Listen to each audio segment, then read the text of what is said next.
So you want to know something fun?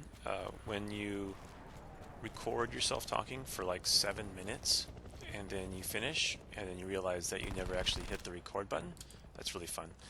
Anyway, my name is Señor Bellis. I'm a high school Spanish teacher, and for the first time, I'm trying something new, and that is I'm recording myself talking about Spanish and education and language learning on YouTube and maybe a little bit of Call of Duty while you see me playing a Call of Duty video game in the background. For you gamer nerds out there, which I am one myself, what you're looking at is a team deathmatch game of uh, team deathmatch in hardcore mode on firing range in Black Ops 4 on the Xbox One, and it was just captured with the standard Xbox One, I think, built-in recording program, which records for up to 10 minutes. So what I did is I wrote down a handful of topics. I'm going to talk about those along the way, and if you have questions, let me know in the comment section. If you have comments, let me know. If you have suggestions, or if you even want me to do this kind of video again, maybe put that down as well, because if no one really responds, then I'll take that as I don't really care to listen to you or watch you play a video game, and that's totally fine. I don't have any expectations for this at all. So let's start off by talking about me a little bit. If you're new to me, I'm a high school Spanish teacher. I've been teaching high school Spanish for 15 full years. I'm in my 16th year now. I've taught several different things, not just Spanish. I've done Spanish 1, 2, 3, 4, and AP Spanish. I've also taught French. Oui, je parle français aussi. J'ai étudié pendant 4 ans dans l'université. I studied for a few years in the university. My French is not quite as good as my Spanish, so that's why I don't teach it very much. Plus, we are a small school in Northern California, and when I say small, I mean like there's 10 teachers at my school, so a lot of us wear multiple hats and teach multiple things. I've also taught, in addition to French and Spanish over the years, a freshman technology course a few times, as well as a team sports class, which I'm teaching again this year, and I've also taught a class that was called Current Events. That one was a long time ago. So I've done a lot of things, and that's pretty much how it goes for all of the teachers at my site. We all teach several different classes because we have to. We're at a small school. Let's go to, since we're on YouTube, watching YouTube videos, we'll talk about that a little bit. About, I think, 9 years ago, maybe 9.5 years ago, I decided I wanted to start making YouTube videos, instructional videos for my students, just to give them a little bit of extra support, which I've been doing, and I've now have, I don't know, several hundred videos on YouTube. I would say that the person that kind of inspired me to do this was, he's on YouTube. He's far more popular than I am. His name is Señor Jordan. He's really interactive. He makes fantastic videos, good editor.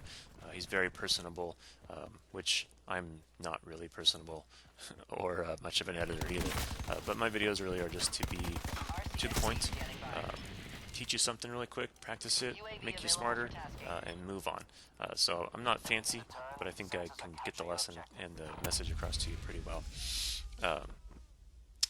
One thing that I find funny with YouTube and the videos that I make is that I think that my primary audience, actually not, I don't think, I know that my primary audience consists of people whom I've never met from around the world, primarily obviously in the United States, but I get a lot of people from Canada and Mexico as well.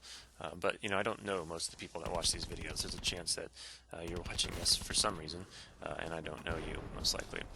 And I think that's funny. I got to try and get my kids to watch them, really just for my students, and I want them to feel more comfortable with the material if they're struggling with it, and that's why I'm here.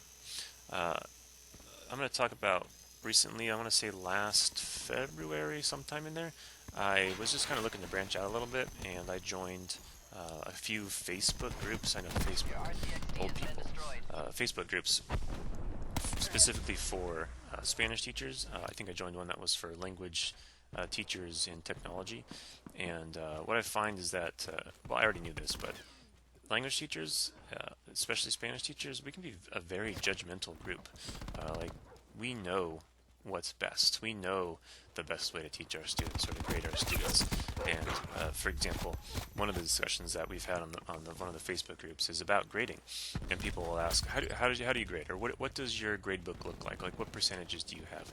What percentage do you put for tests and participation and quizzes? And we're all over the place. People put that their assessments are 100% of the grade.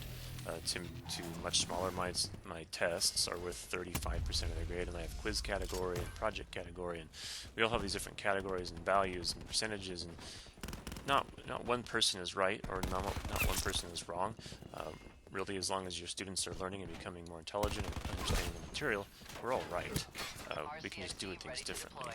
The one issue or thing that comes up a lot that I see, that I think that I'm kind of on a small island with myself, is with participation. I'll see a lot of teachers say that you can't grade participation, it's too subjective, which in my opinion is totally false. You can very easily objectively grade participation by really just keeping track of when students raise their hand, when they speak up in class, when they write things down on the board or on their papers. It's not very hard as long as everybody has the same opportunities to prove that they're doing what they need to do. Reward them for that, and quite honestly, the students that participate the most, meaning they raise their hand, they speak up in class, always have the best grades in class. So it's motivation for them to learn and to do better, and they will when you give them a grade for doing it. I think I only have about a minute or so left in the video, so I'll try to wrap it up here in a second. Actually, I think I'm done talking about grading.